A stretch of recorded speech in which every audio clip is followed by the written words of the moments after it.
So there was a report that came out recently that basically said that 32% of people failed to pay their July rent in full, or they will struggle to pay it in full. And it's not really surprising as such, but guys, Congress is fucking around, giving big businesses like $130 million, giving billionaires tax breaks. You know, billionaires, their net worth has gone up 250 billion during this pandemic. Elon Musk is about to get paid $150 million for a CEO bonus. Apple's Tim Cook and all those executives are getting huge ass bonuses right now. But 30% of Americans are unable to pay their rent. And obviously, we know that at the moment there is a foreclosure and eviction suspension, so obviously nobody can do it as of now. But it's a time bomb, guys. It's just a matter of time. The minute that evictions and foreclosures are no longer illegal, or at least they can, they're no longer suspended. Boy, what's happening? Like, what are we going to do with these people? I think it was like 40 million people right now are spending over 50% of their income on rent because 20 million people are unemployed. 20% real unemployment, 64% labor participation rate, guys. Like, these are fucking insane numbers. And this is why we needed somebody like Andrew Yang, who had genuine ideas and could move a country forward in these kind of economic times of difficulty. But instead, we have Trump, who, for the first time the other day, decided to wear a mask, but that's beyond the point. The main thing is that, guys, social unrest. Like, what's going to happen to these people? They're not going to fucking just chill on the street. We already have a fucking homelessness crisis. There were 2 million people, I think, before the corona pandemic that are being evicted and every month. That's more than the Great Recession. And this was before a fucking incoming foreclosure crisis and a public health crisis. And now everything is going to be even worse than it was before the virus. So obviously I expect that number to go up to like 3-4 million. I'm just fucking pulling numbers out of my ass, but it's going to be way higher than 2 million if that's what it was pre-virus.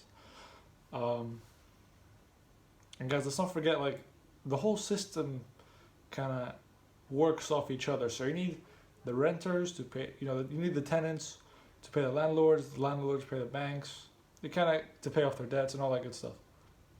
When the tenants can no longer pay their landlords and the landlords can no longer pay the banks are fucked. It's not going to be the Great Recession type shit, but guys, let's not forget, Trump deregulated the banks like 2 weeks ago in the middle of a fucking incoming financial crisis. Listen, this is so stupid. You need the banks right now to have extra liquidity, extra cash for difficult times, like now. But no, instead he fucking deregulates the banks, lets them do whatever the fuck they want, let the hedge funds fucking control the market, and now, in a few months' time, I wouldn't be surprised if this whole shit goes to shit. Everything goes to shit.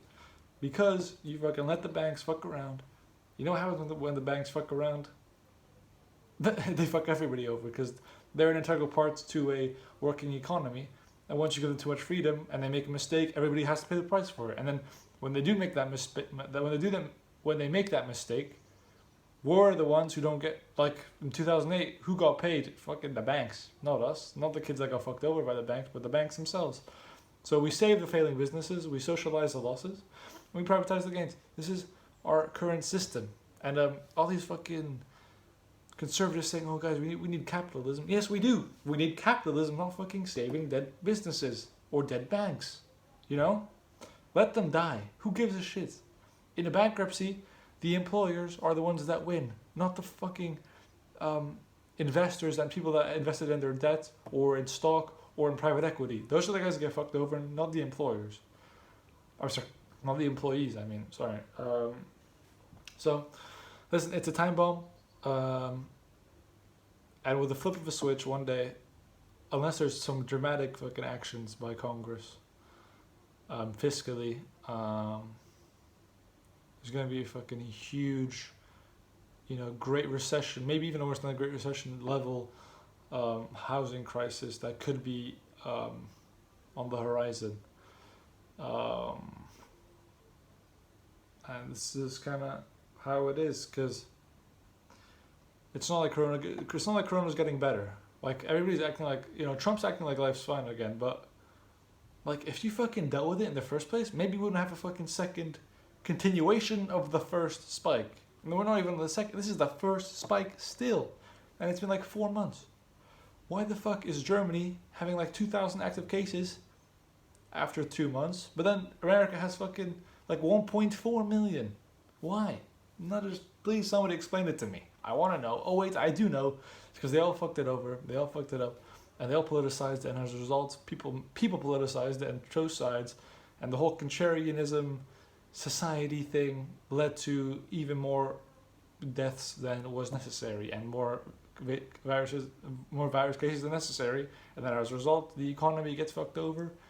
People get fucked. Everybody, listen. It's a long chain of fucking calamity that leads to this whole big bowl of calamity, which is incoming. And listen, you think George Floyd was social unrest? Just wait, guys, wait. People are angry. Fucking, they're angry about police brutality. They're angry about racial injustices within the criminal justice system. They're angry about now losing their jobs. They're angry about the healthcare. Now they're gonna be angry about losing their houses. What the fuck is gonna happen, guys? I'm telling you, it's not a good look. And Congress needs to act quickly. Trump, who's fucking failing like a bitch boy. Listen, I always doubted between, like, is Biden really that much better than Trump? And in terms of an economic response, I'm sure, just like Trump, he's gonna help out his good old corporate friends. But I think he'd probably do better on the virus. At least he's fucking wearing a mask. So, like, I'm actually becoming a Biden guy. Like, who? Me. I'm the fucking anti-Biden lord. Whenever I see somebody say go Biden, I cringe. I cringe so much. But Trump has fucked this so bad. An alternative. Like, it's gone this bad. That's fucking something, guys. So, Trump's a fucking joke. Even his economy is just the Obama economy, which was really just a corporate economy, which is all just a fraud.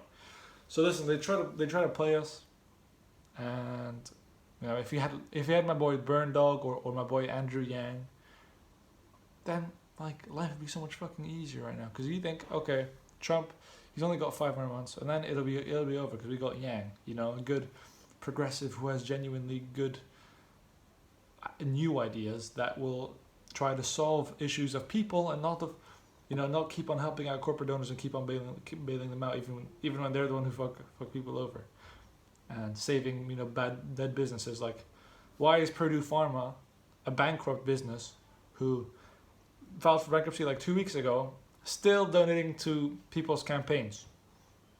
I don't know, guys. I don't know. You guys make your own mystery, But listen, this is the type of shit that's gonna fuck us over. And until we have like real systemic change from the top, stop having these fucking half-assed progressive on the face symbolic neo-lib neocon just joke man at the top, and that's how we solve this issue. So there we go. Fuck the status quo basically. But it's not looking good for the next few months.